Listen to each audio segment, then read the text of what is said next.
ನಮಸ್ಕಾರ ರೈತ ಬಂಧುಗಳಿಗೂ farmers king YouTube channel ಸ್ವಾಗತ. ನಾನು ನಿಮ್ಮ ಪವನ್. ಇವತ್ತು ಕೋಲಾರ ಟೊಮೊಟೊ ಮಾರ್ಕೆಟ್ ನಲ್ಲಿ ಟೊಮೊಟೊ ಬೆಲೆ ಏನೋ ನೋಡೋಣ ಬನ್ನಿ. ನಾವು ಹಾಕೋ ರೇಟ್ಗಳು KNN ಮಂಡಿ ರೇಟ್ಗಳು ಮಾತಾಡೋದು. ಈ ವಿಡಿಯೋ ಎಲ್ಲ ಲ್ಯಾಂಗ್ವೇಜ್ ಎಲ್ಲ ಬರುತ್ತೆ. ಈ ನಂಬರ್ಗೆ ಮೆಸೇಜ್ ಮಾಡಿ, ವಾಟ್ಸ್ಆಪ್ ಗ್ರೂಪ್ ಲಿಂಕ್ ಬರುತ್ತೆ, ಪ್ರತಿಯೊಬ್ಬರು ಜಾಯ್ನ್ ಆಗಿ ಪ್ರತಿದಿನ ಅಪ್ಡೇಟ್ ಕೊಡ್ತಾ ಇರ್ತೀವಿ. ನೋಡೋ ಬನ್ನಿ ಕೋಲಾರ ಟೊಮೊಟೊ ಮಾರ್ಕೆಟ್ ಇವತ್ತಿನ ಬೆಲೆ ಅಂತ. ನಿನ್ನೆ ಟೊಮೊಟೊ ಬೆಲೆ ಸ್ವಲ್ಪ ಜಾಸ್ತಿ ಆಗಿದೆ. ನಟ್ ಟೊಮೊಟೊ 15 ಕೆಜಿ ಬಾಕ್ಸು KNN ಮಂಡಿಲಿ ತಡ್ಕೋ ಟೊಮೊಟೊ ಮಚ್ಚೆಗೊಳಿಕೆ 15 ಕೆಜಿ ಬಾಕ್ಸು 100 ರೂಪಾಯಿಂದ 350 ರೂಪಾಯಿವರೆಗೂ ಹೋಗಿದೆ. Second quarter tomato medium size quality ಇದು. ವಿಡಿಯೋ ಒಂದು ಲೈಕ್ ಮಾಡಿ, ಪ್ಲೀಸ್ ಸಬ್ಸ್ಕ್ರೈಬ್ ಮಾಡಿ, ಆದಷ್ಟು ಈ ವಿಡಿಯೋ ರೈತರಿಗೆ ಶೇರ್ ಮಾಡಿ. 350 ರೂಪಾಯಿಂದ 600 ರೂಪಾಯಿವರೆಗೂ ಹೋಗಿದೆ. ಫಸ್ಟ್ ಕ್ವಾರ್ಟರ್ ಒಳಗೆ ಶಾಂಬಲ್ಗೆ ದಪ್ಪ ಮಾಲು ಟಾಪ್ ರೇಟು ಫೈನ್ ಕ್ವಾಲಿಟಿ ಇದು. 600 ರೂಪಾಯಿಂದ 770 ರೂಪಾಯಿ ಟಾಪ್ ರೇಟ್ ಆಗಿದೆ, ಫೈನ್ ಕ್ವಾಲಿಟಿ ಅದು.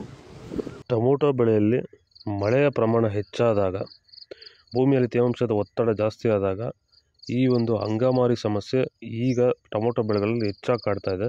ಈ ಒಂದು ಟೊಮೊಟೊ ಬೆಳೆಯಲ್ಲಿರುವಂತಹ ಅಂಗಮಾರಿ ದಿನದಿಂದ ದಿನಕ್ಕೆ ಸ್ಪ್ರೆಡ್ಡಿಂಗು ಜಾಸ್ತಿನೇ ಆಗ್ತಾ ಇರುತ್ತೆ. ಇದನ್ನು ಸರಿಯಾದ ರೀತಿಯಲ್ಲಿ ಕಂಟ್ರೋಲ್ ಮಾಡಿಲ್ಲ ಅಂದರೆ, ಇದಕ್ಕೆ ಬೇರೆ ಬೇರೆ ರೀತಿಯ ಕೆಮಿಕಲ್ ಹೊಡೆದು ನಿಮಗೆ ಕಂಟ್ರೋಲ್ ಬಂದಿಲ್ಲ ಅಂದರೆ, ಇದಕ್ಕೆ ಕ್ಯೂರ್ವೆಲ್ ಅನ್ನೋ ಪ್ರಾಡಕ್ಟ್ನ ನೀವು ಬಳಸ್ಕೊಂಡು ಈ ಒಂದು ಅಂಗಮಾರಿ ಸಮಸ್ಯೆಗೆ ಕಂಟ್ರೋಲನ್ನು ಮಾಡ್ಕೋಬೋದು ಅಂತ ಹೇಳ್ತಾ, ಹೆಚ್ಚಿನ ಮಾಹಿತಿಗಾಗಿ ಸಂಪರ್ಕಿಸಿ.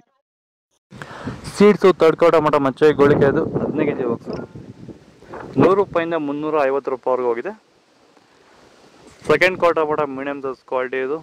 ವಿಡಿಯೋ ಒಂದು ಲೈಕ್ ಮಾಡಿ, ಪ್ಲೀಸ್ ಸಬ್ಸ್ಕ್ರೈಬ್ ಮಾಡಿ, ಆದಷ್ಟು ಈ ವಿಡಿಯೋ ರೈತರಿಗೆ ಶೇರ್ ಮಾಡಿ. 350 ರೂಪಾಯಿಂದ 600 ರೂಪಾಯಿವರೆಗೂ ಹೋಗಿದೆ. ಫಸ್ಟ್ ಕ್ವಾರ್ಟರ್ ಒಳಗೆ ಶಾಂಪಲ್ಗೆ ದಪ್ಪ ಮಾಲು ಟಾಪ್ ರೇಟ್ ಫೈನ್ ಕ್ವಾಲಿಟಿ ಇದು. 600 ರೂಪಾಯಿಂದ 700 ರೂಪಾಯಿ ಟಾಪ್ ರೇಟ್ ಆಗಿರುತ್ತೆ, ಫೈನ್ ಕ್ವಾಲಿಟಿ ಇದು. ಕೋಲಾರ ಟೊಮೊಟೊ ಮಾರ್ಕೆಟ್ ಇವತ್ತು ರೇಟ್ಗಳು. ನಿಮಗೆ ಈ ವಿಡಿಯೋ ಯೂಸ್ಫುಲ್ ಆಗಿದೆ, ಪ್ಲೀಸ್ ಒಂದು ಲೈಕ್ ಮಾಡಿ, ಸಬ್ಸ್ಕ್ರೈಬ್ ಮಾಡಿ, ಫಾಲೋ ಮಾಡಿ, ಸಪೋರ್ಟ್ ಮಾಡಿ, ಆದಷ್ಟು ಈ ವಿಡಿಯೋ ರೈತರಿಗೆ ಶೇರ್ ಮಾಡಿ. ಇಲ್ಲಿ ಕೊಟ್ಟು ವಾಟ್ಸಪ್ ನಂಬರ್ಗೆ ಮೆಸೇಜ್ ಮಾಡಿ, ವಾಟ್ಸಪ್ ಗ್ರೂಪ್ ಲಿಂಕ್ ಬರುತ್ತೆ, ಜಾಯ್ನ್ ಆಗಿ. ಇಲ್ಲ ಅಂದರೆ ಡಿಸ್ಕ್ರಿಪ್ಷನಲ್ಲಿ ವಾಟ್ಸಪ್ ಗ್ರೂಪ್ ಲಿಂಕ್ ಕೊಟ್ಟಿದ್ದೀನಿ, ಜಾಯ್ನ್ ಆಗಿ, ಅಲ್ಲಿಂದ ಹೋಗಿ ಫಾಲೋ ಮಾಡಿ, ಸಪೋರ್ಟ್ ಮಾಡಿ. ಜೈ ಜವಾನ್, ಜೈ ಕಿಸಾನ್.